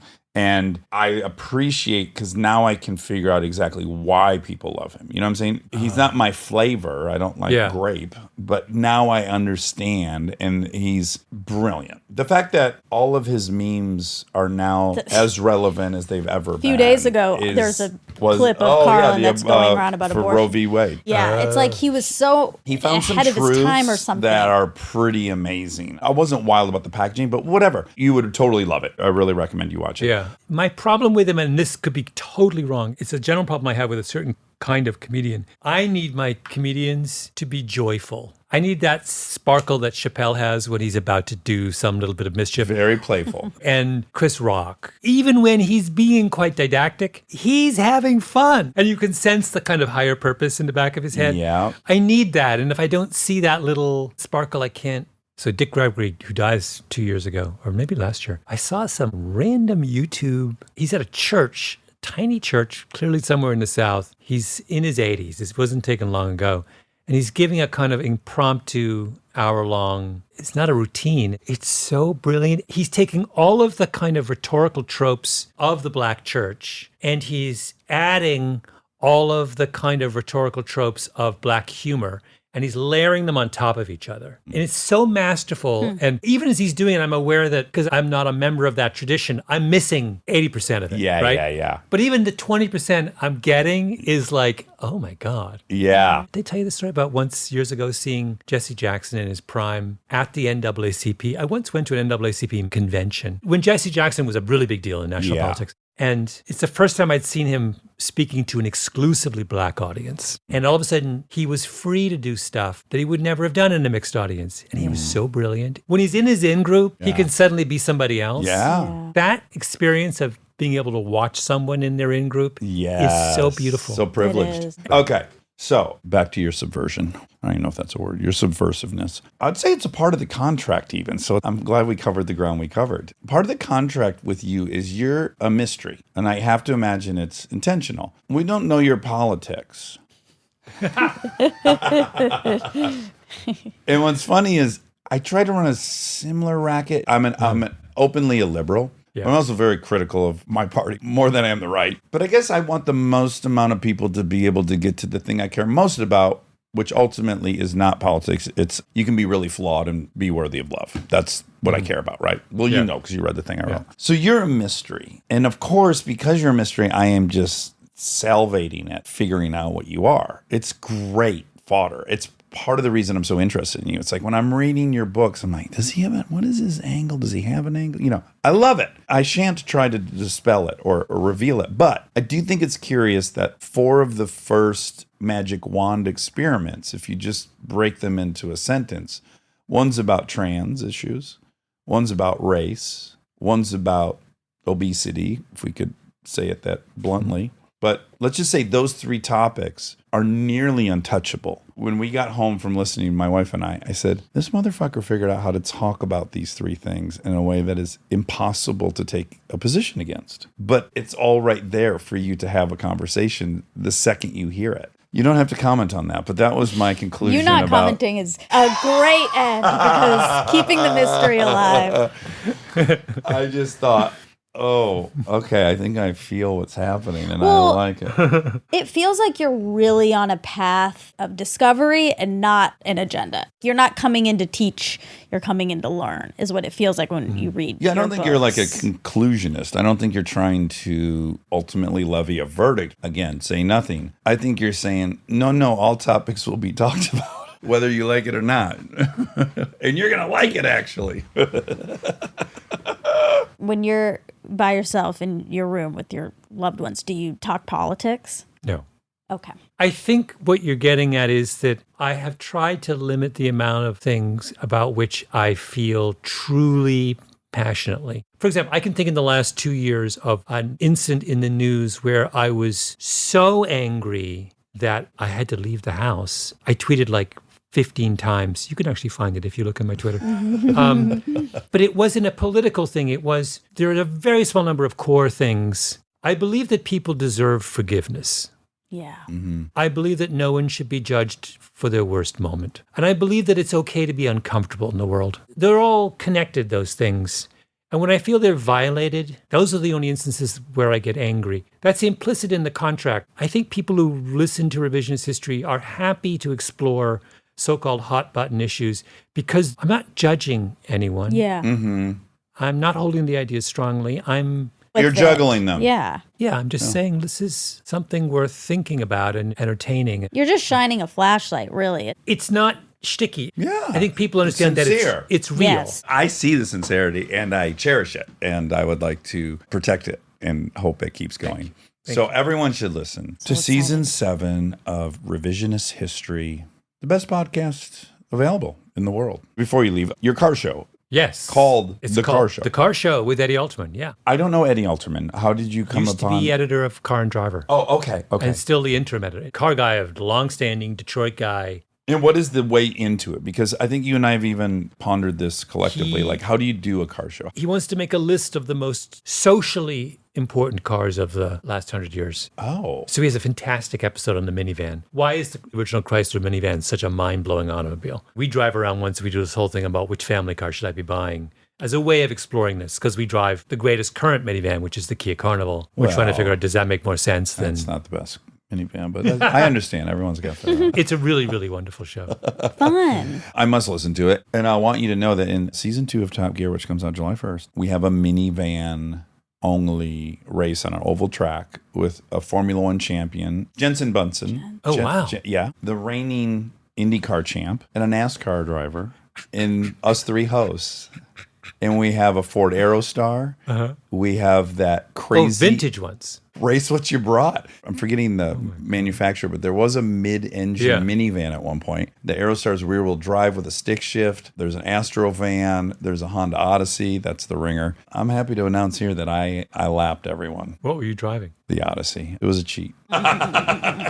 Malcolm, so much fun. I can't wait till you have another season, so you have to come back and Thank sell you. your wares. I Thanks, adore you. Monica. This is really fun. Thank you. And now my favorite part of the show, the fact check with my soulmate, Monica Padman. We are supported by HP. If you're a parent or you know one, like I do, or you can help take care of kids, you already know what August feels like. It's not summer anymore, it's the pregame. The supplies list, the forms, the "we need this printed by tomorrow" texts that come in at 9 p.m. And I say this as someone who's been on the receiving end of those texts in a former life. You're ready to help, and then the printer says no, out of ink, blinking at you, useless. It's such a small thing, but it will absolutely derail your night. So when I heard about the HP Smart Tank printer from HP, America's most trusted printer brand, I thought this is the kind of thing that actually makes life easier, not in a big flashy way, in a one less crisis way. Instead of those little cartridges that run out the second you need them, the HP Smart Tank uses refillable ink tanks, and it comes with up to 3 years of ink included. 3 years. That's 3 back-to-school seasons without the cartridge panic. HP can't fill out the forms for you, but they can make sure the printer is never the reason you're up past midnight. Search HP Smart Tank. Thanks, love. Look, I come by it honestly, as you see. I think she comes by it, honestly. Genetically, it's that fiery LeBeau blood. with some shepherd modeling. Yeah.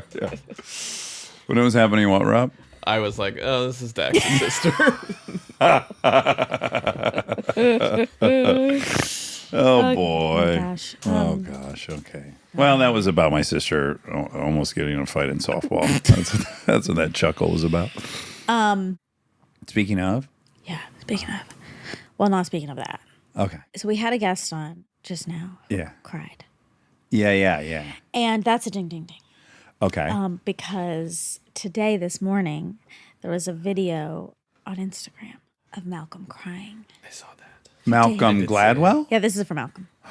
But there was a video of him crying? Yeah. What? He's being interviewed, and he cries, and he didn't cry on our show. Did you spray? No. Almost. I liked it. What was he talking about? It's just kind of emotional. About what topic? You don't even I don't know. think the clip showed. I think it was No, just... I watched the He's whole cut video. immediately to him. Okay. I think he gets choked up when he's saying something like, kind of like if you're not contributing or if you're not here to do something, what's the point? Uh-huh. So he says that, and I think he's crying maybe then, and then something else. I don't know. It's all edited together. It's hard to tell. But anyway, Okay. I'm going to listen. Well, I guess that's a Duck Duck Goose because I was watching. What was I watching? It might have been a YouTube clip as well where they showed a commercial. Oh, maybe it's Formula One. Oh. I'm just trying to think what I watched where I would have seen a commercial, but I saw a commercial and it was for General Motors saying that they're going to be going to like 23 electric models by such and such date. And the premise of the commercial is like, do you have one for me? Are you making one for me? It's all these different people. And then they cut to Malcolm. What the Spam risk. Oh my God. They cut to Malcolm's in the commercial. Oh my God. I know. And he said, do you have one for me? I thought it was And gonna... then I was like, that he did have one. Then I was like, was that a plant? Was that an in-episode ad? Interesting. Payola. What?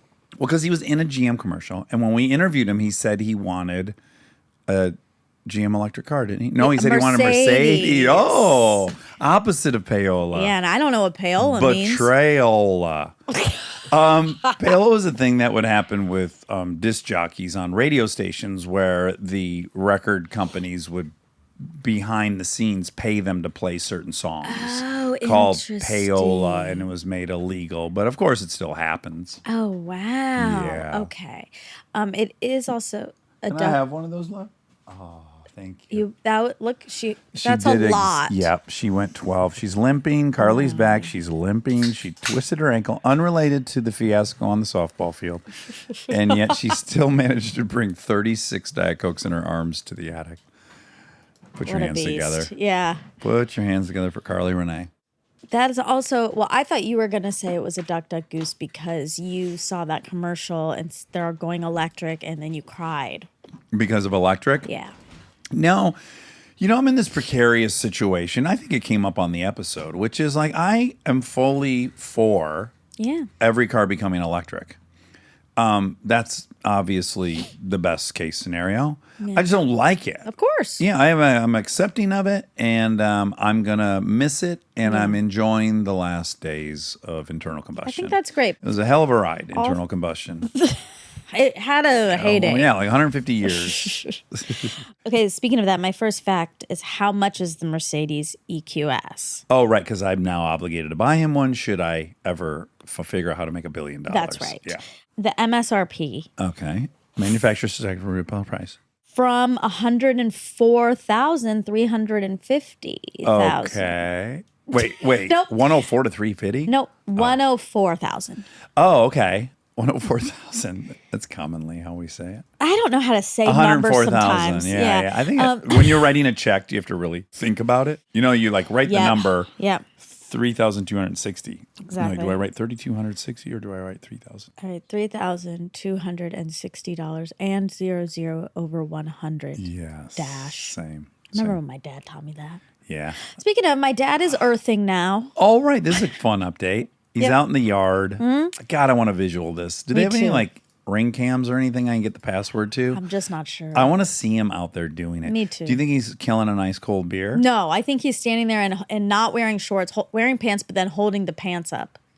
Wait, he's not. He's in his underpants? No, like I think he's out there, but he's wearing pants instead of shorts. But he Oh. doesn't want the pants to hit the ground, so he's holding his pants up. The by cuffs. Yeah. Making him clam dingers. He didn't ding dingers. Exactly. Yeah. He didn't say that's what he's doing, but that's what I know him. It's Yeah. my dad. Yeah, you'd be best to guess. Yeah. But it seems adorable. And for people that don't know what earthing is, which Mm-hmm. I don't, you just stand barefooted on the earth. Yeah, and it's about like the electrical charge. So that's one thing that he, I'm on speakerphone with my mom and my dad, and he said, I earth now. I'm into earthing. And I was like, no, I haven't heard. How long have you been doing that? It He said wasn't like a in week. the paper out here. Exactly. One And- week. Yeah. But he's really into it. He just ordered a mat. Now there's like mats and stuff. My mom is like, that's Voodoo. boo hockey. He's being rational about it. He's like, look, I don't know if I believe in it, but it's not gonna hurt. I'm like, yeah, great. It's enjoyable to stand barefooted, yeah. bare feet in the grass. I'm imagining he's in grass. Yeah. Does he ever I get think into so. dirt and then he's I going to clean think. his feet? How does that work with a mat then? Right. So that's something about, I tuned out. Okay. Because he's saying engineering stuff. And I'm like, I About don't. electrical charges and this and that. Exactly. Yeah. And then, because my mom then was like, I don't think that's true. Like in the middle of that, she said, I don't think that's true. And then he said, well, it is. Like Scientifically scientifically speaking, yeah. with electrical charge or whatever. I think he feels extra connected to it because he knows about that stuff. Yeah. Anywho, so it made me think of you because you sometimes on vacation walk without your shoes on for miles and miles. I try to walk barefoot in every city we go to. Yeah. Not because I have an earthing premise. Inadvertently, you do. Maybe you feel more connected. Well, I always say I'm picking up all the local microbes so that I can handle whatever comes at me. Sure. I don't really believe that. It's just novel. Yeah. And it makes me, like the walk Eric and I took in London is the most memorable of all the walks I took because I was barefoot. Yeah. But you felt energized. Yeah. There is some curious aspect to it. I have to acknowledge. My dad would probably say it's about Can't wait. the electrical Oh, well, when you updated me on this, I said, well, great. Now he and I have two hobbies we share. Yeah. Earthing and arguing with you. We did get in an argument. On that same call? Yeah, because I misunderstood him. Okay, that's enough sometimes.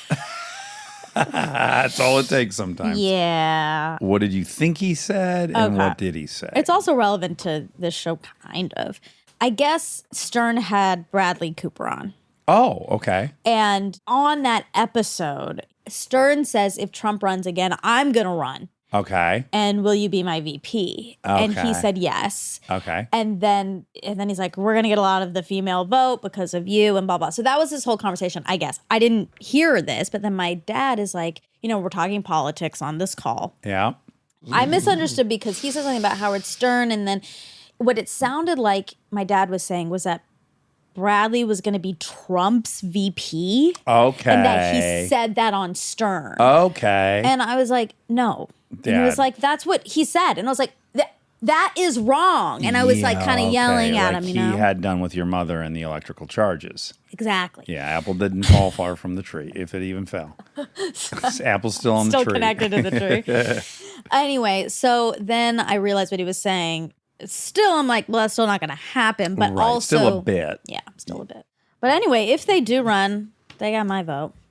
as a female. I think both of them have a very rude awakening headed their way if they're exiting their current life to become the VP and the president. I don't think they realize what a downgrade this is going to be in think, the hourly enjoyment. they're both very into human rights and philanthropy, and they're doing it. Okay, maybe, and they're doing it for us. Stern supports a cat hospital. That's what he does. That's his big cause. Contribution is a cat rescue.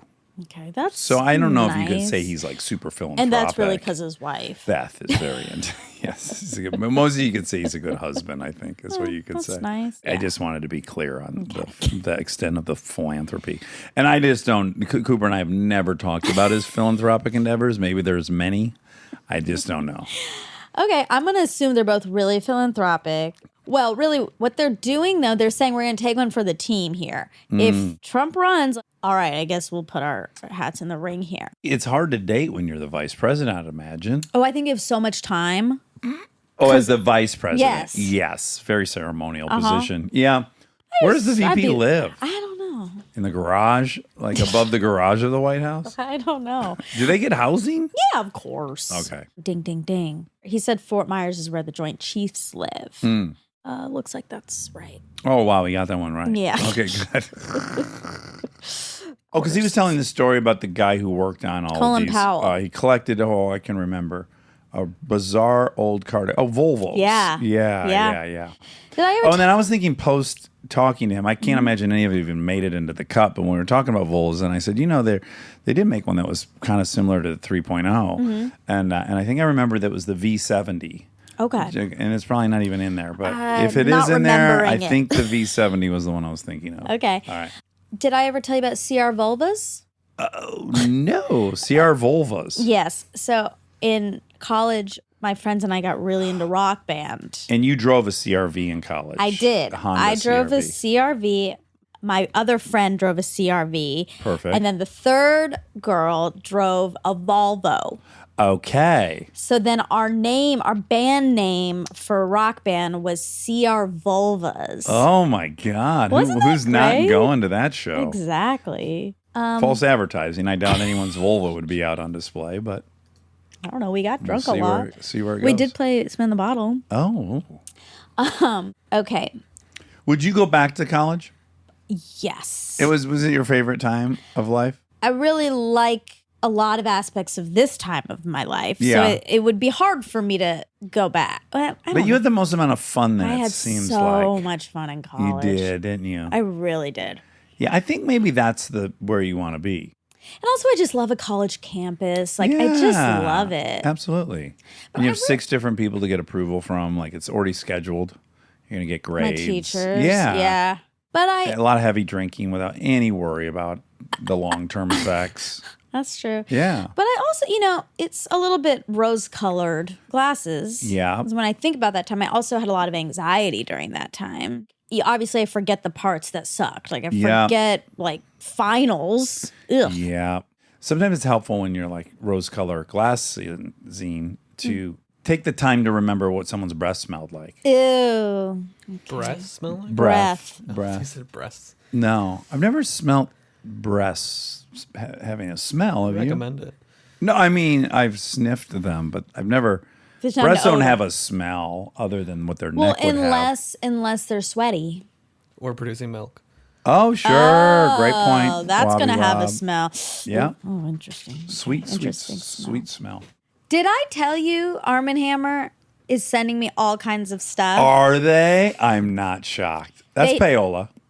Oh, it's not payola. They don't have to pay. They weren't paying me. Well, no, now they are. Now they're Yeah. paying you in paste. And I'm asking them to pay me Pastola. more. I want to be their I want to be their spokesperson so bad. They couldn't find a better person to hire than you because your teeth are so fucking white. Thank the product's you. working so well. I love when I got that sinus infection, Yeah. I think it was because I had to use Crest that week. Oh, that's insane to say. No. Crust does not cause sinus infections. I want to be very clear about that. The Arm & That's Hammer insane. keeps my immunity high. Because it's always fighting the taste of the toothpaste? No. Okay. There's peroxide. Like, it's really keeping Yeah. my mouth very clean. And Crest, Careful what you're saying. I'm I sorry. use Crest. Well, I had to use it Crest, for a send week. me some whitening toothpaste. I use the fuck out of it.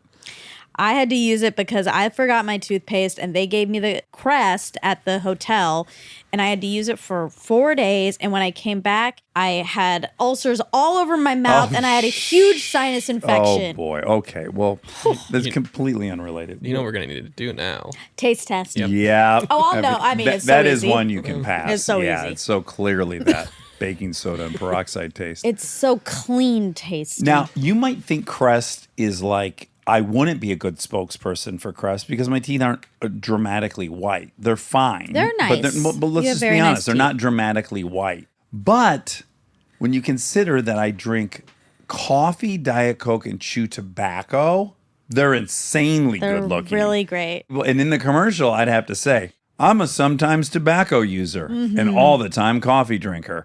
And these aren't terrible. Thanks, Crest Whitening. I know, but now Is that you're, a good commercial? It was great. Do you want to do Okay. another take? Yeah. Okay.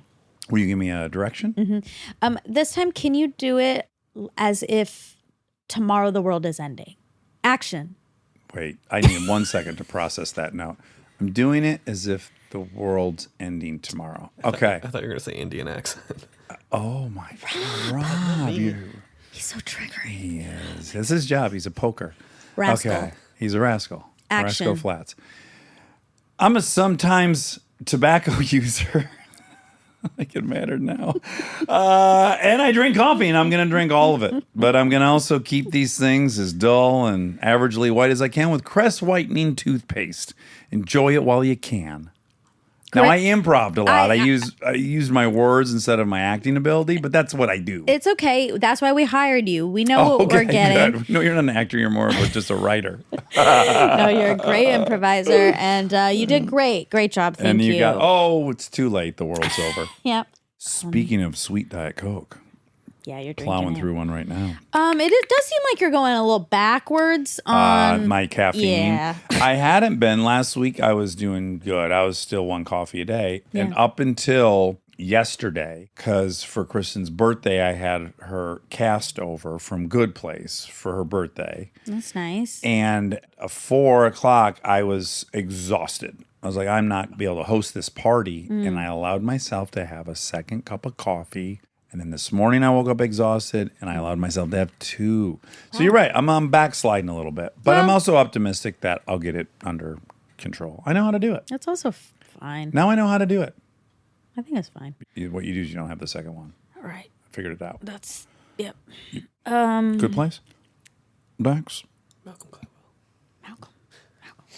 Just Okay. want to let you know that your wife's show, The Good Place, watch it with Sasha, Malia, Michelle.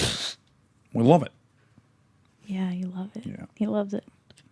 Since 1962, this brick and granite house, quarter 6, has, quote, come with the job of the chairman of the Joint Chief of Staff. Okay. So they get a big old mansion. That makes sense because I was like, how do they afford mansions? Okay. Oh, are we allowed to say savant? We covered that last time, Right. and we said yes. Yes, we can. Okay. Did Oh, ding, ding, ding. Yes, we can. Sasha, Malia. Masasha. Okay.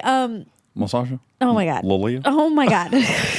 Did Dick Gregory sell 10 million copies of his autobiography in the 60s? Okay. Also, the title of his autobiography is The N-Word. Like literally it says the N No, word or it's the just- N-word. Okay. Okay.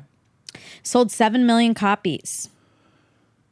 Well, if he would have changed it to the N word, maybe 10 million. Maybe because people might have felt like they were allowed to read it. Yeah. I wonder, but it's written by a black. Yeah, he's black, yeah. Okay, so that's fine. That's fine. It's I guess definitely I would fine. feel interesting walking down the street with it under my arm, Exactly. like out loud. Because if you didn't know the author, you would think I might have some kind of white power book under my arm. I would think that. I'd probably put the N word on the inside, facing my abdomen, had I not a bag. Had they not Okay. provided me with a bag, which is common nowadays. They like to charge you 15 cents. Fuck you. You'd probably take the jacket off. Wrap it around the book. Right. And then put it under my Inside out, arm. wrap it around. Yep. Okay. What was Malcolm upset about and tweeted. Remember, he says like he doesn't really get Oh, upset. right, But he said right, he right, did, right. and then he said you could probably find it because on Twitter, and Oh then my I God, did. Did you? Yeah. How far back did you have to go? Far. Remember, that's why I found out he couldn't swim. Oh, right. Well, that's not what you found out. Again, to reiterate. You don't know that to be true. Okay, so there was a woman named Alexi McCammond, and she, I guess, worked for Teen Vogue. She worked for Condé Nast, and she left there, and I think was pushed out Okay. because she had past tweets that were Oh, negative. Okay. Oh, this is your finally. We talked for so long. I didn't even. This is about Malcolm's tweets he was upset about. Okay. So that's the backstory. Is that a That's- gal was let go because of some past tweets. That's right. And then so Malcolm posted that, and then he wrote, "I'm curious to know what the new age cutoff is for quote youthful indiscretions." Mm-hmm. Okay, then he just has like a lot. Okay. Then he let it rip. He did. He dipped his toe in the water with that, and then he rolled up his sleeves He and said, got to earthen. he said, regarding the Alexi McCammond case, the criminalization of black adolescent behavior is one of the bedrock principles of American racism. White people get a childhood and the privilege to make mistakes in the name of moral development. Black people don't. Now we're talking. Roll them up, Malcolm. Roll them up. Question for Condé Nast HR. Have they also scrutinized the childhood statements of their white editors? Another question for Condé Nast HR. Do they think that there is a meaningful distinction between adolescence and adulthood? Another question for Condé Nast HR. Coming hot and fast now. I once wrote a really stupid essay on Joe McCarthy as a 17-year-old. Should I have disclosed it when I was hired by The New Yorker? Absolutely. Another question for Condé Nast HR. What message do they think it sends to the readers of Teen Vogue that something dumb you say as a teenager can ruin your career? Will Teen Vogue be addressing this issue? Another question for Condé Nast HR. Do they have a formal position on the process of adolescent moral development, or are they just reading their Twitter feed? Another question for Condé Nast HR. What is the cutoff age for dumb things said in childhood? 15, 13? Are we accountable for offensive Halloween costumes worn in middle school? Another question. If they don't believe there is a meaningful distinction between adolescence and adulthood, will they now be shutting down Teen Vogue? Ooh. Another question. Do they believe that people can meaningfully apologize for past misdeeds? If not, why not? If so, what does an acceptable apology under their rules look like? Oh no, and then there's I'm one dying to that's- know what she said now, of course. I looked it up already. What was it? Hold on. I'll bring it back up. Oh, do I have it up? This is She's black, I'm assuming, because he Yes. said, okay. It says because of racist and homophobic tweets. Let's see. Okay, one of it says, give me a 2 out of 10 on my chem problem, cross out all of my work, and don't explain what I did wrong. Thanks a lot, stupid Asian TA. You're great. Okay. Now Googling how to not wake up with swollen Asian eyes. Okay. So she really took aim at Asians. Outdone by Asian. You think she was Hashtag referring what's to- new. Those are the ones I see. Okay. Well, I get the theme of them. Right. She was obviously in college. Feeling probably underwater. Sounds like she got a D Here's- on her thing. What'd she get? Here's 2 out of... 2 out of 10. Look, she That's sucks not at great. chemistry. That's Yeah, not that's not not the TA's fault. It is not. I am not here to say what she did is not racist. It is. Right. Like that, those are offensive tweets. I just, even in reading them, was like, ugh. Like, Yeah. that's bad. Sure. Now, that's not really the question. It's, are you allowed to redeem yourself in the world, in Yeah. life? Should you be fired over that? From something you did in college? Mm-hmm. Can you grow and learn? I think, yes, of course. We all do. But do I think she should feel regret over those? Yes, I do. Oh, yeah. It just made me think, like, I was trying to imagine a potential apology from her and what it would sound like. And I think anything short, what would the apology be that you would, because I know like what the AA one would be. I know what the 4-step version of this would be. Now I'm guessing a lot about her, but I would say I felt very less than. I didn't feel smart enough to be where I was at. And I looked at these Asian students that seemed to be able to do it, and I was jealous of them and angry and scared. And so I said mean things about them. I don't feel that way anymore. And I can see clearly that that's what I was doing. Because in absence of that, then it's just like, do you carpetly hate Asian people? Because if you carpetly hate Asian people, there's not really an apology for that. I guess I can see someone saying like, oh, you hated us and now you don't hate us. I wouldn't buy it if there was no reflection, motivation to hate. And then identifying why you were motivated to do that and recognizing it. And I'm no longer going to blame other people when I think that's great. I would love to hear that. And then what I want to hear is, and I'm sorry that my actions caused harm. Right. It is not okay for my beliefs, my life experience to cause you harm. Yes. I guess what I'm arguing is that maybe sometimes when apologies fall short, as they do. Yeah. Like, I don't know if I watched almost none of this Capitol 6 hearing. I happened to catch it, and it was showing outtakes of Trump making a statement about he was supposed to basically condemn those people, and he just is unwilling to do it. And he gets like a little bit of it out. Did you see that whole thing? He's like, I'm not going to say that again. I already said it. I'm not saying that about them. It's like really, it was crazy. But again, that would be an apology that fell very short. He wasn't upset that they did that. He loved it. Of course. Right? Yeah. And so I guess I'm just saying, like, what apologies work. Yeah. Because if we're sincerity gonna, works. Yes, if we're going to ask, publications to accept apologies, then I guess the next question is like, what constitutes an appropriate apology? Yeah. And I think I'm just putting it out there that for me, I would need to really know what led you to that point, because that's your only hope of preventing it again, is knowing the steps that led to you tweeting that. Yeah. Not just, now I love Asians.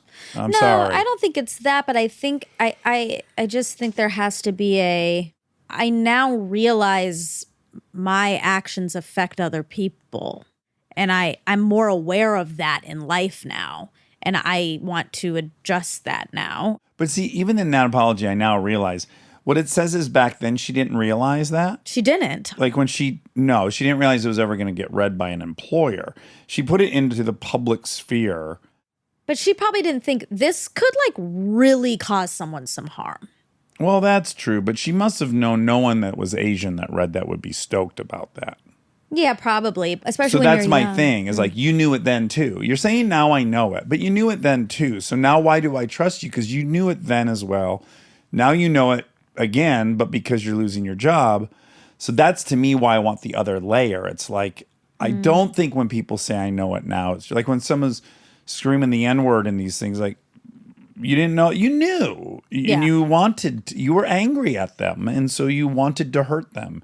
Why did you want to hurt them? How are you going to not want to hurt them again? You know, I just need a little more. Yeah, I get that. I guess I just wonder, like, if you're a marginalized person, I think hearing the backstory of the person who did it is like, great. Sounds like an excuse. I don't know if it sounds like an excuse. It just sounds like, cool, you do your work. Yeah.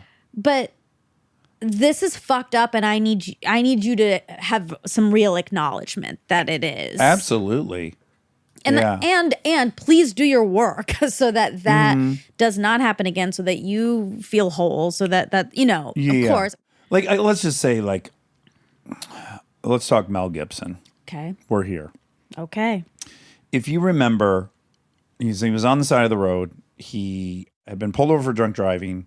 He talked about the officer's name sounding Jewish. Okay. Then went on this tirade that fucking Jews this, fucking Jews that. Says all this stuff. But what he says, the most important part of that was, you guys are responsible for every war that's ever been had. Okay. That's a very important detail. Because that's not someone who, because I've done this. Like, I'm mad at you and I want to hurt you right now. And I look at the first thing I think you might be insecure about and I try to hurt you with it. That's one thing. To know the very specific ideology behind anti-Semitism tells me he was actually an anti-Semite. Right. It's not name calling. It's for the sake of hurting the person in the moment. It's like, oh, wow, you actually believe that. And that's troubling. So now when I say sorry, I need to really know how you believed that a few years ago and now you don't. What happened that now you don't think they caused? You know what I'm saying? Yeah. These little subtle details, I think, are what we pick up on, even if we can't articulate it or put our finger on it. But it's like, it's why some apologies hold water and some don't. Yeah. I also think a lot of it has to do with how you've conducted yourself post. You know, like what have your actions been since then? How do you treat other people now? Well, and that became, this will be very unpopular. People hate me for saying this, but that was a little bit of my thing with the Kavanaugh case, was given the account that I'm hearing right now, it is very curious to me that there's never been anything since that time. Like 25 I totally plus disagree years. with that. I think, okay. I mean, well, if he said, yes, I did that. Yes, I'm very sorry. Yes, I felt deep remorse and I've never done anything like that again.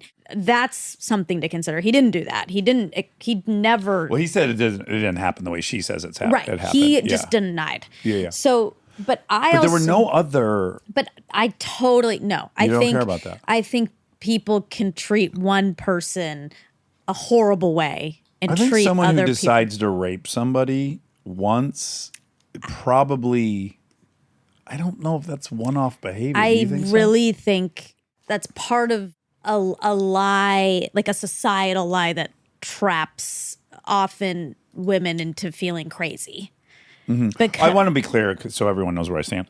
I was actually inclined to believe that both of the people that were talking, neither were lying. Yeah. I just want to make it clear. I believed her. Right. And I believed him. I know that's not a very unpopular thing to say, but I do believe people leave situations having completely different opinions. Well, he's of what also happened. never voted for anything that's like pro women. No, I hate the guy. Yeah. Let me be clear. I hate the guy's politics. Yeah. But the question was he a rapist? Will he molest people? Well, Or that's not- couldn't he be trusted? I don't know about us getting into that. I think can you be someone who hurts one person and then not hurt again? I think a lot of people think that. Like, I know that was a big thing in the Johnny Depp case. Was like, but nobody else he's been in a relationship. That's relevant.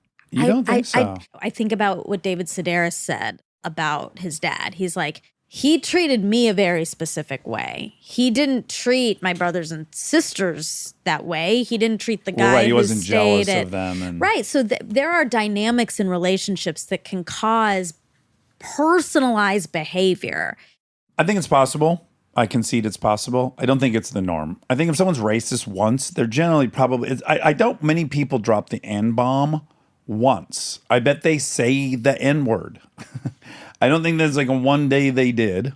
I bet they generally say it. Or Yeah, they, but I'm talking more about like they didn't abuse. dislike Asians on one day. They disliked Asians.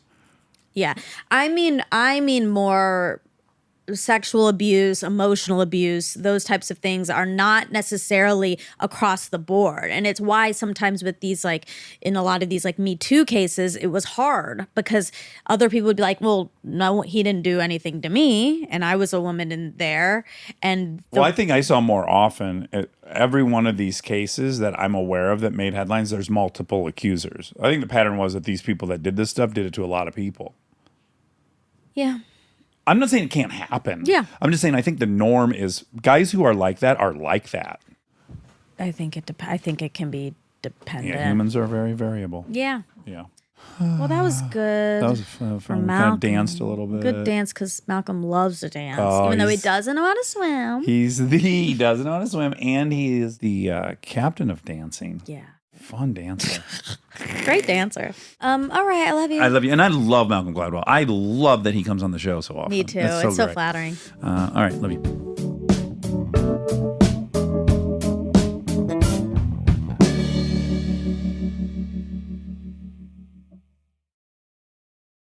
We are supported by Allstate. Checking Allstate first could save you hundreds on car insurance. Not checking that your keys are actually in your hand before you close the car door. Have you ever stood in a parking lot full of sun staring at your keys sitting right there on the seat 4 inches away and completely useless to you? It's a very specific kind of humbling. Yeah. Checking first is a good idea. So check Allstate first for an auto quote. It could save you hundreds. And for fast, reliable help when you need it, add an Allstate roadside plan today. You're in good hands with Allstate. Potential savings vary. Insurance and roadside assistance plans are subject to terms, conditions, and availability. Insurance provided by Allstate North American Insurance Company, Northbrook, Illinois. Roadside assistance plans provided by Allstate Motor Club, Incorporated, an Allstate affiliate.